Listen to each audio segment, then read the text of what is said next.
Good morning to all of you. I would call you all of you actually a policy wonks. I think you know the term policy wonk. That means that those who are very excited about public policy, they see that not only as a career, but something that they do even outside their working hours.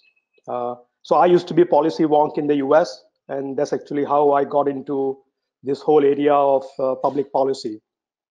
Uh, of course, economics is my background, so that also makes it easier to be connected to public policy since economics plays a very important role in the debate around public policy.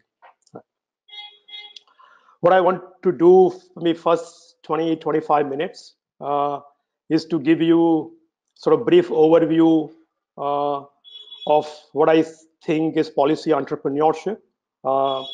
And then maybe then we take questions from you in terms of how the discussion can proceed. Um, so policy entrepreneur, of course, term entrepreneur itself tells you there's something and someone who is trying to do something new, right? It has to be something which is focused on a new problem, a new approach, a new way of doing things, right? Combining sort of old ideas in some new combination.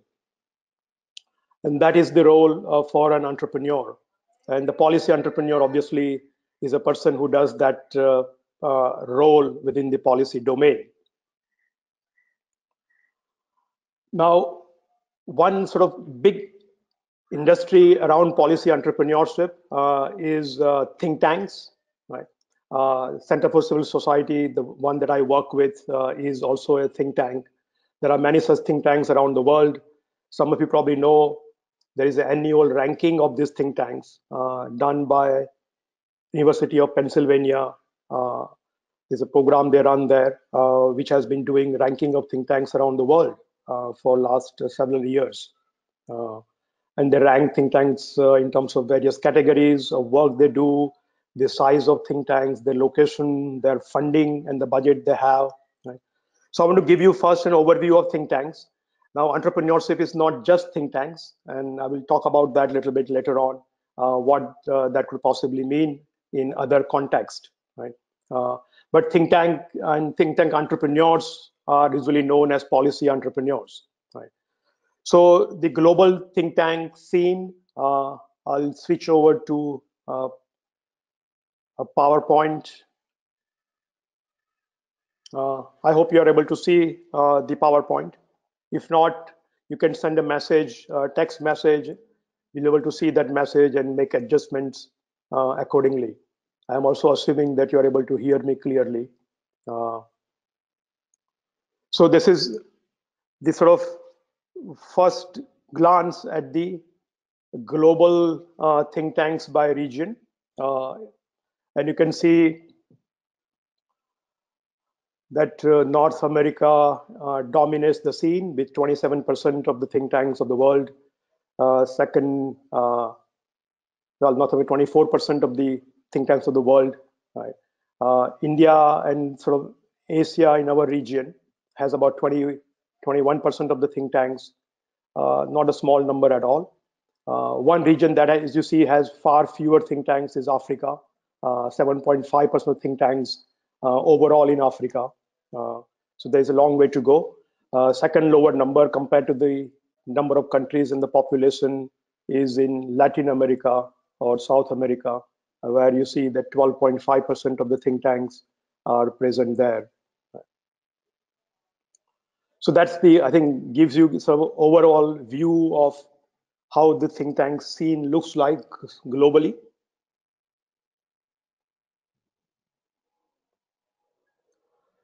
This is a number of think tanks in the top 5 countries. Of course, US, as you can see, by far dominates the scene.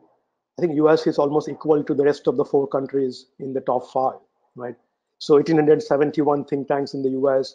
India is the second highest with 509 think tanks. China with 507, UK with 321, and Argentina with 227. Right?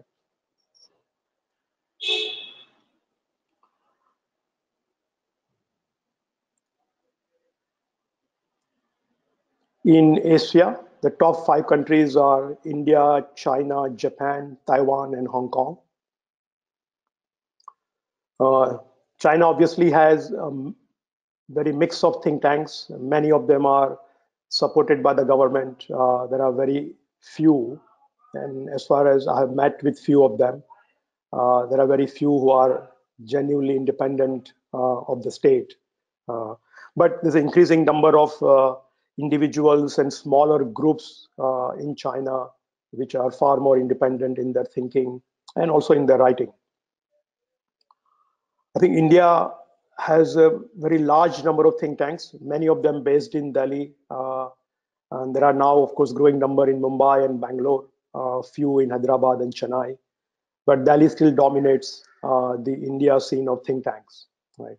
Which is why when I was starting out 20 years ago with the Center for Civil Society, I was thinking of settling in Mumbai. Being a Gujarati, I thought that'll be easier place to settle than Delhi. But it was quite clear at the time that if you want to do any policy work, you really have to be in Delhi. And so my choice, in a sense, was made for me in the context in which India was in 1997. Right? Actually, I remember at the time, just to sort of on the side, even the chief ministers of various states would come to Delhi to make announcements about their own state policies. Right? So, minister from Madhya Pradesh or Gujarat would actually come to Delhi and then announce a policy that they're going to implement in Madhya Pradesh or Gujarat. Right? So it's very interesting sort of situation at the time, which is centralization of policy making and policy thinking. That was all in Delhi. So this is the sort of number of think tanks across Asian regions. The kind of work the think tanks do, of course, varies very widely. Here are some of the common areas of focus that they have, but it could actually be much wider than what you see on the screen. Uh, I think India, there has been very few think tanks focusing on international and geopolitics. Uh, the Gateway House in Mumbai is probably one of the only one that focuses exclusively on international relations, right, and geopolitics. Um, most of the other think tanks are largely focused on domestic issues. They may have some work here and there on international issues, but much of the focus remains on uh, national and domestic issues.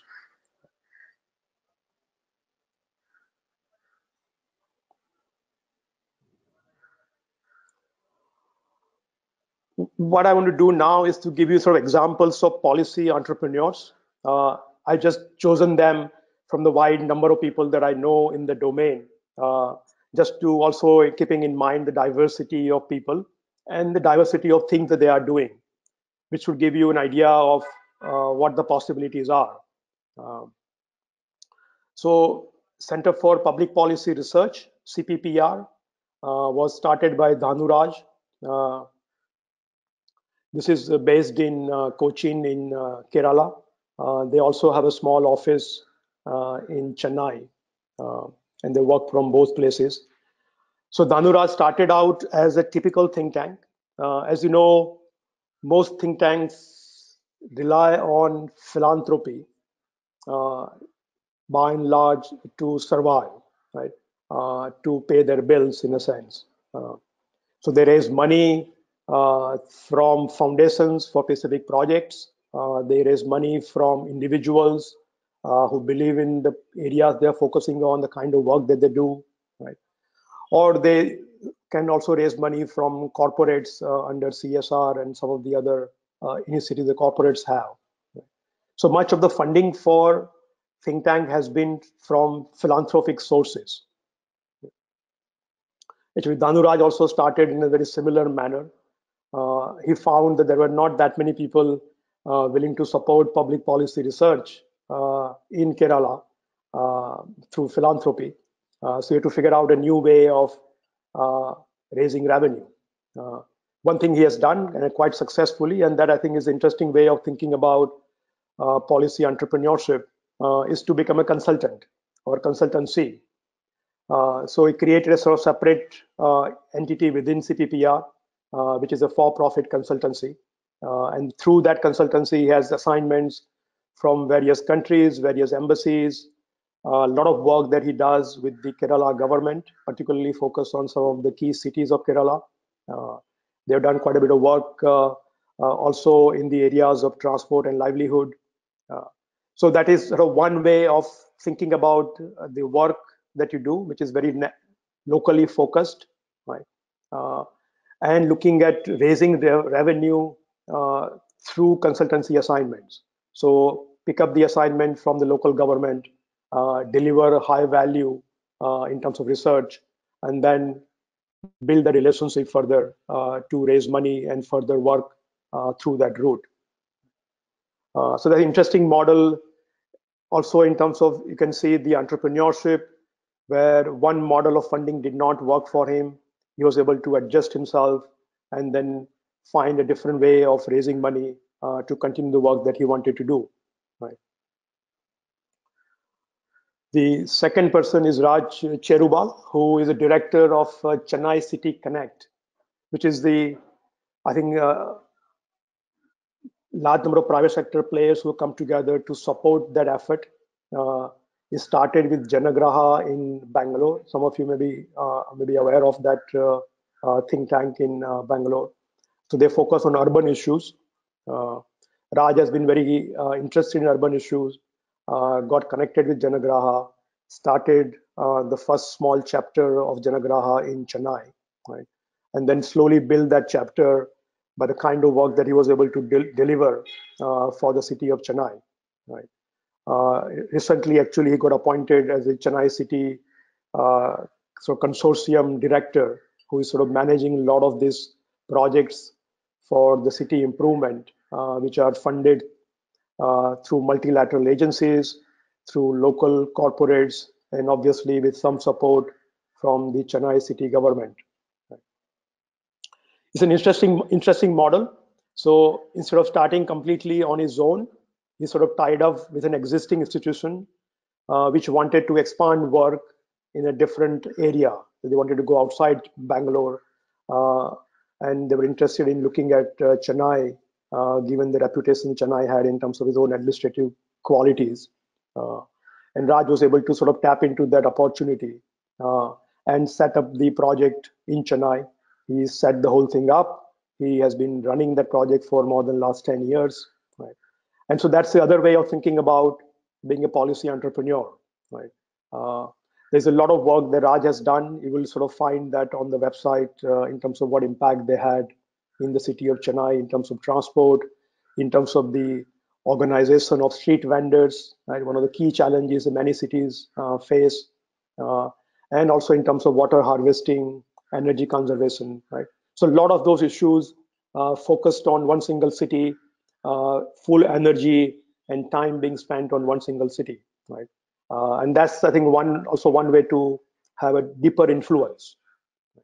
So either you work wider geographical area and look at sort of specific issues, or you can focus on one single geographical area and have much deeper engagement in that area. So that's the story of Raj Cherubal. The third person, and very interesting work that they have been doing at Council for Energy, Environment and Water, CEEW. Arunabha Ghosh actually is a PhD in environmental sciences, so he certainly is very well qualified in the domain in which he is working, right? And that's an interesting sort of thing to think about in terms of what area you want to focus on. In some of these areas, you need to have more domain expertise, right? And that expertise allows you to then build credibility for the work that you want to do and the kind of things that you can then focus on. So Arunabha Ghosh was an academic, came back to India, found a couple of like-minded industrialists who were interested in focusing on energy, water, and environment broadly, and then he sort of put together the group of people and started his own council on energy, environment, and water. Right.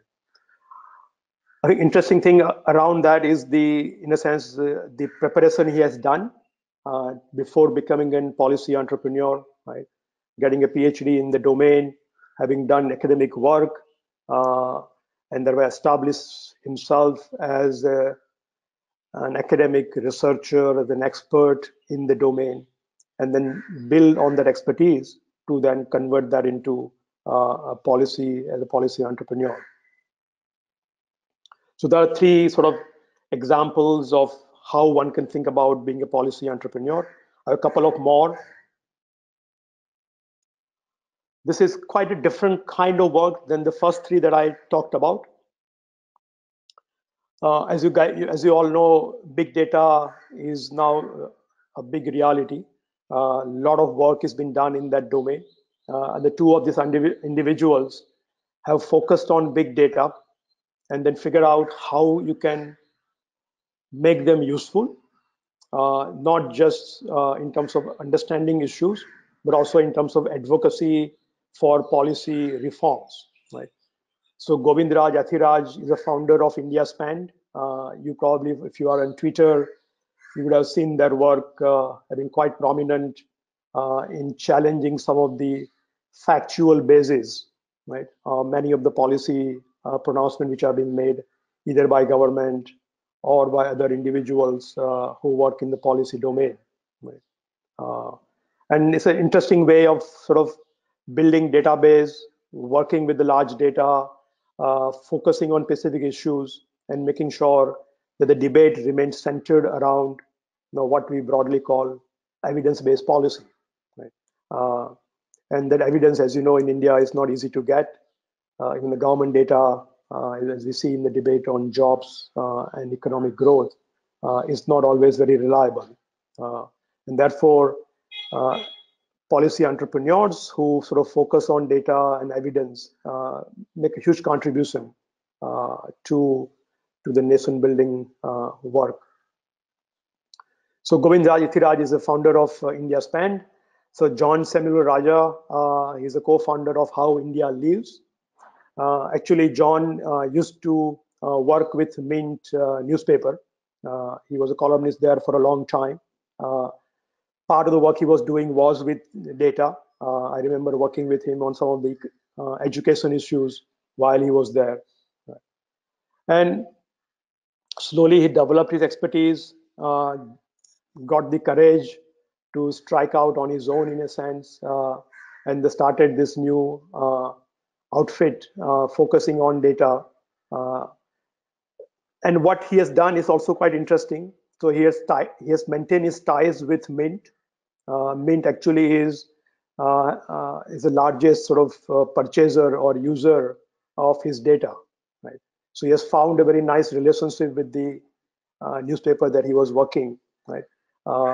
Got their support to get off the ground, right? You need a customer who is going to pay you the bills, and now slowly building and diversifying from that where he started in a small basis.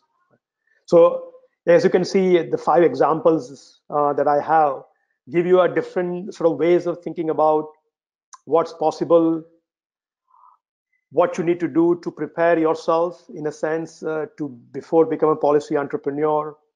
What are different models, right? So philanthropy, of course, is one model of funding and running think tanks, but that's not the only model, as you can see in the examples I have used, right? And I'm happy to discuss a little more detail if you have any specific questions on any of the 5 or others that you probably know yourself, right? So you probably have met, interacted with people who are running their own organizations.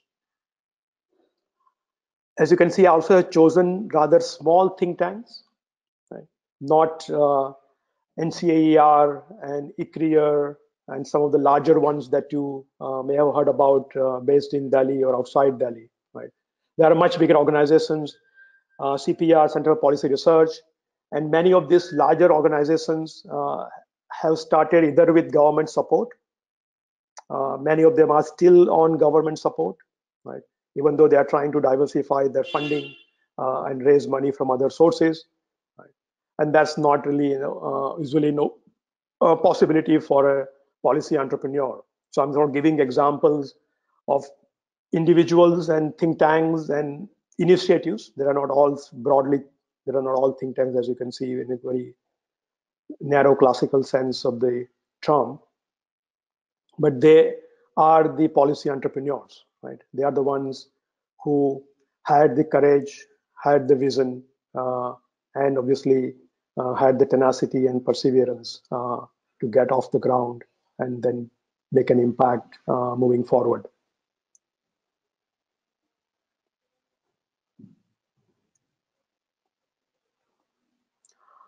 So I was thinking actually about examples outside India.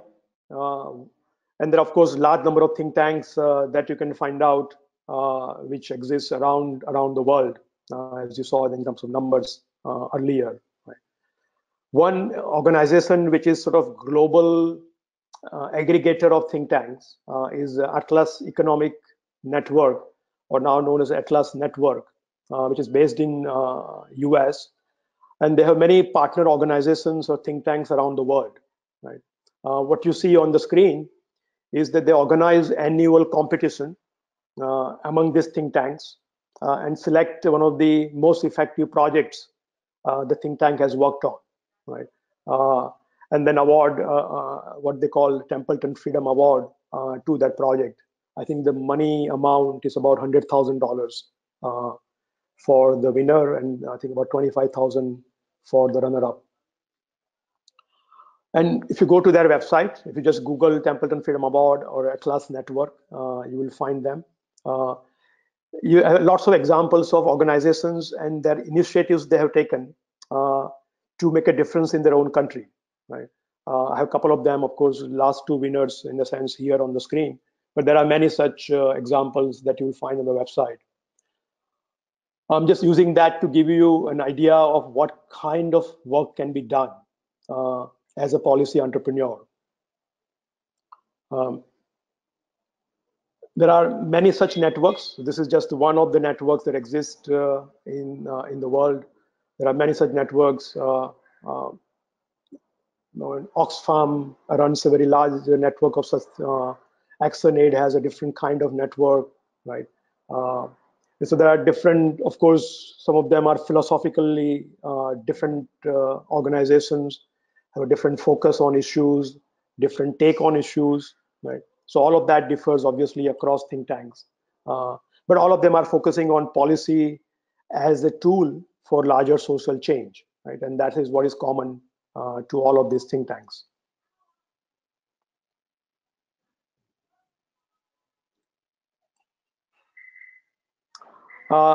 Switching gear a little bit. This is the announcement the government of India had made about lateral entry in the senior positions in government of India, right? So one role for policy entrepreneur obviously is in the think tank world. There are many such roles one could think of.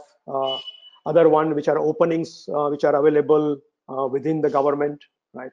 So either they are completely government organizations, or they could be also PPP organizations like the NSDC, the National Council for Skill Development, and which is a PPP sort of public-private partnership focused on vocational training. One could look at some of these openings as also a way to be an entrepreneur in the policy domain, right? Most of the assignments are not lifelong assignments. There are usually short-term contracts. So you are there for 3 to 5 years. You focus on particular area and hopefully are able to work deeply in that smaller, narrower area to be able to have an impact that you want to see, right? So government sort of engagement on a contractual basis, on a short-term basis, is also a good way of not just getting an experience, but also I think playing a role of an entrepreneur in terms of thinking about which organization to join, where the leadership is right and ripe for change and looking for some new ideas and trying to do something big and ambitious, right? So the entrepreneurship in this domain is not so much about running your own organization, but identifying organizations within the government uh, which are actually led by visionary leaders, right?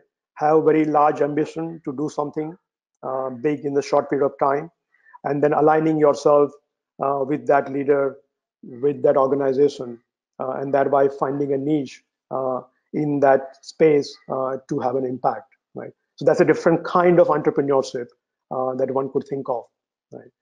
Uh, there are people that I have met who do political consultancy work, right? Some of them are, of course, there because it's a great opportunity to also make a good amount of money. But many are engaging in that domain with the specific idea they want to influence policy, right?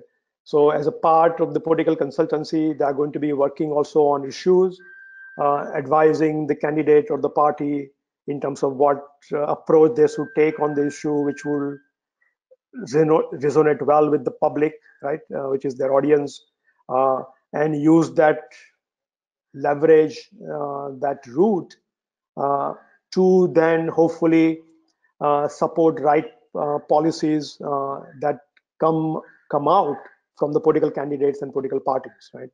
So political consultancy is also a possible way of being an entrepreneur, uh, not just in terms of starting your consultancy, which is obviously is the entrepreneurial work that you do, but also in terms of influencing policy, right?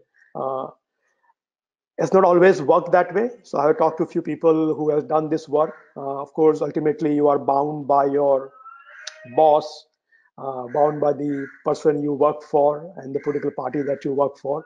So there are a lot of constraints, obviously, within that domain. So it's not always easy to influence the policy choices which are being made. But it certainly is an important, and I think it's a growing, engaging area of political policy entrepreneurship. Right. So there are 3, 4 different ways. One, I think particularly I'm excited about at Indian School of Public Policy is helping people to start their own consultancies. Right. So we are hoping to have some kind of an incubator within the ISPP to help people to build that capacity to become sort of policy entrepreneur and policy consultant. Right. One reason for that is that there are only few large organizations which do consultancy work today, right? PwC, McKinsey, uh, BCG. Right? They are, of course, focused on bigger ministries, mostly focused on central and state governments.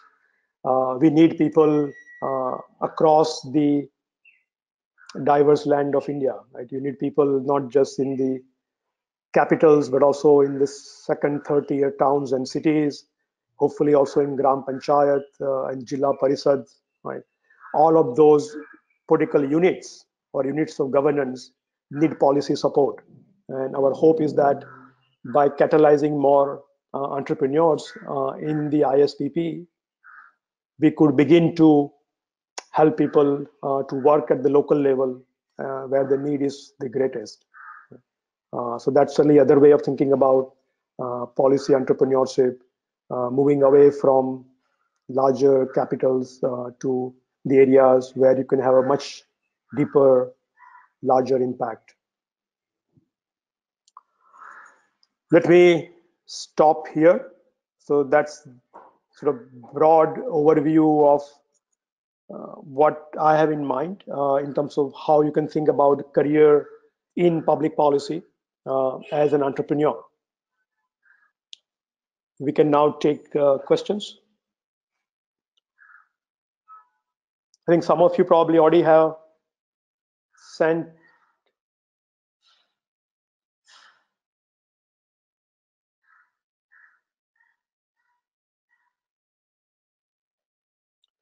Is that the case? Think tanks depending upon philanthropy in the US too. Okay, the question is that do the think tanks in the US also depend on philanthropy? I think most of them do. And luckily for the think tanks in the US, is that the society is far more generous. It's also far more understanding in supporting think tank work, right? Uh, so in my experience, for example, when we started in India in 1997, there was hardly any support for policy research and advocacy. People did not really see any value. When I would go and meet with business people, they would say, okay, you want to work on policy that government makes. Shouldn't that be something you should be doing in the government? Why would you want to do some that kind of work outside the government, right? It's very difficult for people to understand even the fact that you need independent voices to be able to bring diversity of points of views in this case, right? Uh, so philanthropy has been an important sort of source of revenue for the US think tanks. In India, I think it's becoming more so. There is more awareness among at least high net worth individuals to support the policy work, right? To support the kind of research that needs to be done, the kind of data that needs to be brought to the table, kind of evidence that needs to be brought to the table, right? So that requires larger support, and I think there are more and more individuals and also few foundations uh, which provide that kind of support in India.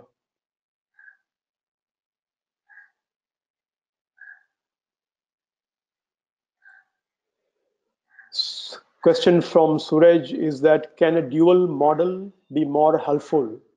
Like, uh,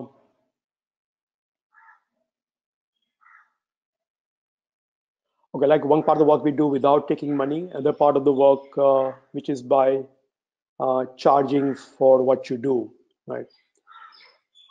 Yes, I think that certainly is a other combination that you can try, right? So find ways in which you can. So, example I use of Dhanuraj in the CPPR case, right, is somewhat similar, right? So he has a private consultancy on the side, which of course charges fee for services.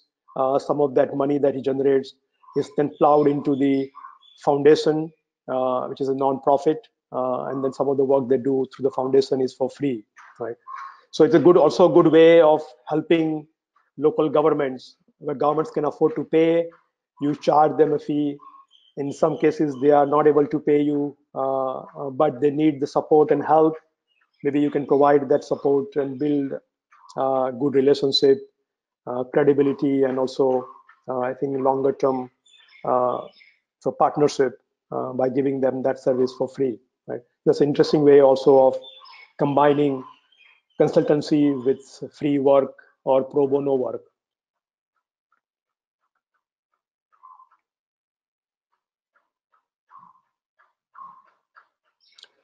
So the next question, think tanks are a very good platform for people having a background in economics and political science.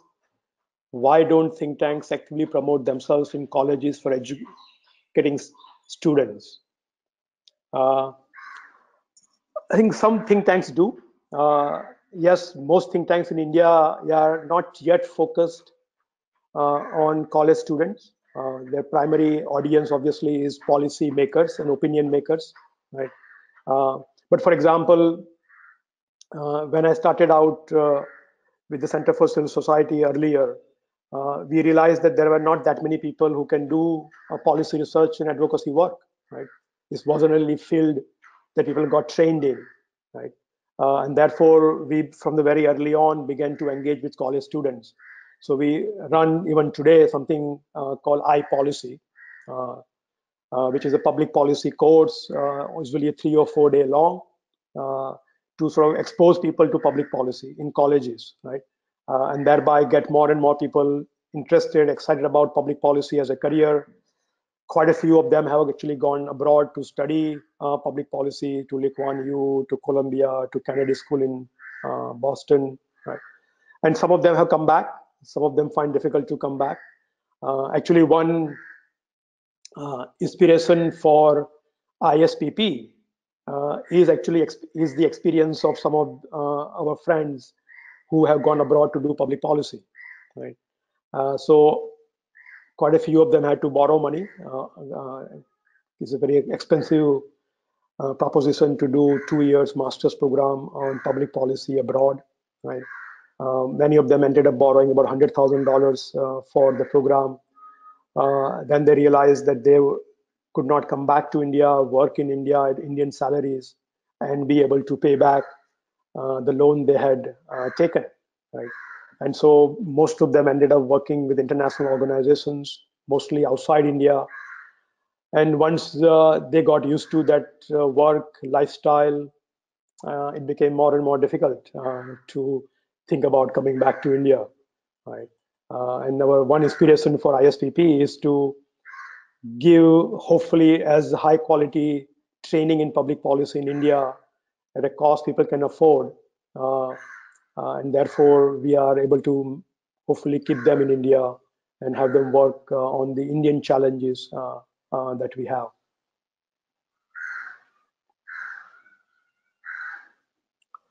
So what role people can have who have good research skills? Obviously, think tank primary work is research, right? So no think tank can, well, as the name says, can think without research.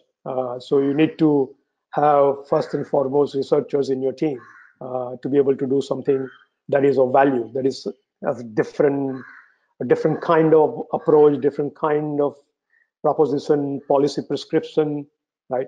That all requires evidence, data, research, and therefore researchers, I would argue, are at the heart of think tank.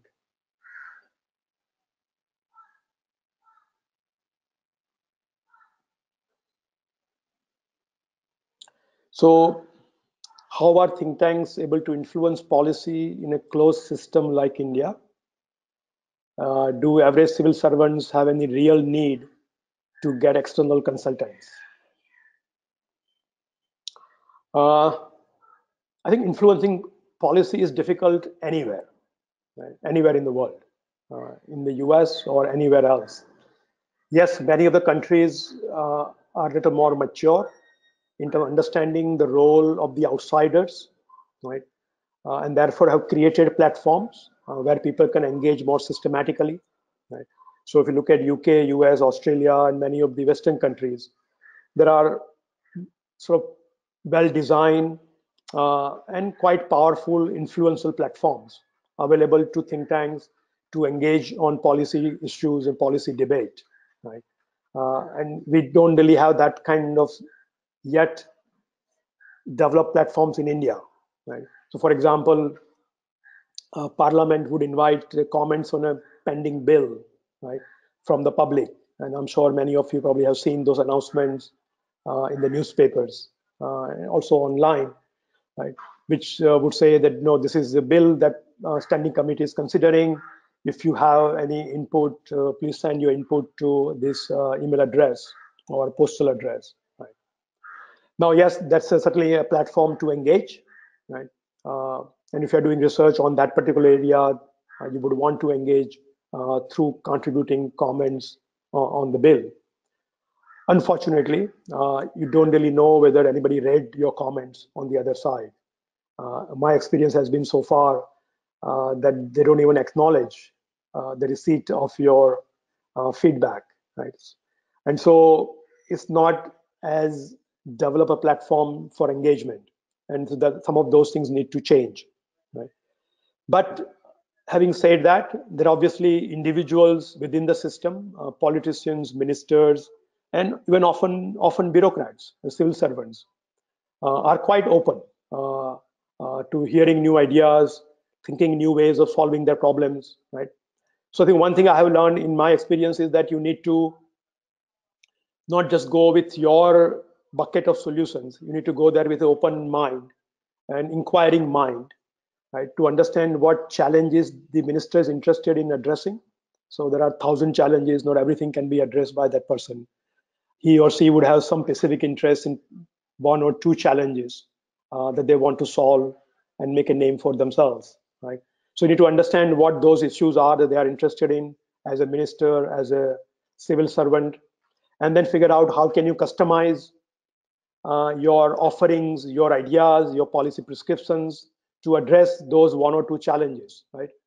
Help them create a scheme, which is what we end up doing quite often, is to design a scheme to implement that idea, right? Just a broad idea is not enough, and there's obviously lack of capacity within the department to actually then detail out those ideas. So you need to help the person to detail those ideas into a specific scheme that then can be implemented, right? So there is a tremendous scope for engagement, right? And it is much more personal engagement than institutional engagement. So we don't yet have those platforms. Hopefully, as we increase the number of people working in public policy domain, we would get more and more such platforms coming up, because the government will also see value in engaging more effectively with the outside think tanks.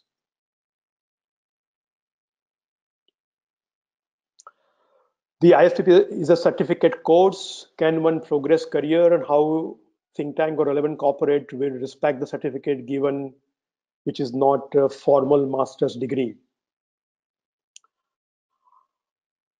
Well, there are different ways of thinking about this issue. We, of course, have thought very deeply about why we are giving a one-year program and not a formal master's degree. Right? Personally, my take is that one-year program, if done well, done in a rigorous, in a very well thought through, thought out manner, it can deliver a high value in terms of training equal to and maybe more than 2-year program, right? Often the 2-year programs become, in a sense, longer, just and then they figure out just to fill up the time, right? So I think one-year program is a good way of getting off the ground to acquire skills that you need to be a policy professional. Secondly, as you know, the education system and higher education particularly is still a license permit Raj, right? If you want to offer a formal 2-year degree, you would have to first get a recognition from the government of India, either AICTE or UGC. And the first thing you need to do for that process is to invest in large plot of land, build large buildings, right? Before you do anything else. We decided that we are good in policy, we are good in training, we are good in content. We are not really so good in buying land and building buildings. That was the other reason why we thought a one-year program is a better approach than a formal master's degree. I think, as you know, the market is now quite open. People are no longer hung up as they used to on sort of formal pieces of paper. What they're looking for is the confidence, skills, capacity of the individuals, right, to deliver on the work and the project they have, right. So I think India, just like many other countries, is now more focused on skills and not certifications or pieces of paper with degrees, right. So I think world is changing both ways in terms of demand side. People are open to having non-degree holders to be employed, and of course I think that from supply side is a better deal for students to do one-year program than a 2-year program.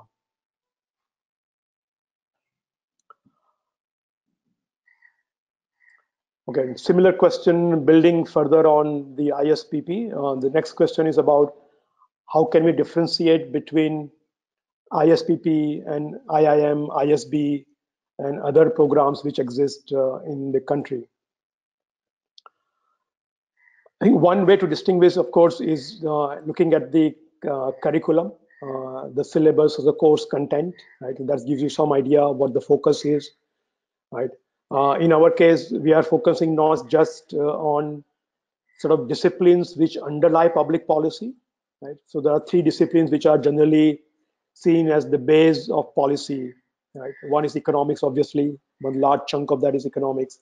Second is political science or public administration. And the third is sort of psychology, sociology, combination of that, right? Behavior economics, as you know, is a big area now in policy. So our idea is that we don't need to just understand those disciplines. We also need to understand the design part of public policy, which is equally important, if not more. right? And I think the management part of public policy. How do you actually deliver, implement the policy, right? How do you know that you are doing a good job in implementing it, right? So all of that plays a very important role in being a successful uh, influencer in public policy domain, right? Or even a successful policy professional, right? And therefore, the ISPP program is focused on policy, right? Design and management, right? In terms of content, I will just use one acronym, uh, SPEL, SPEL. So focus is in the ISPP is on SPEL, right? S is for skills, P for political economy, E for ethics, right? And L for leadership. So we feel that skills that you can use daily in your vocation is most important thing that we should be providing you in 1 year program, right? Uh, P for political economy, giving you obviously the philosophical, theoretical, uh, multidisciplinary perspective to understand policy, right? Ethics and then leadership, right? All of them together, I think, help build a great program as well as I think help build great policy professionals and entrepreneurs.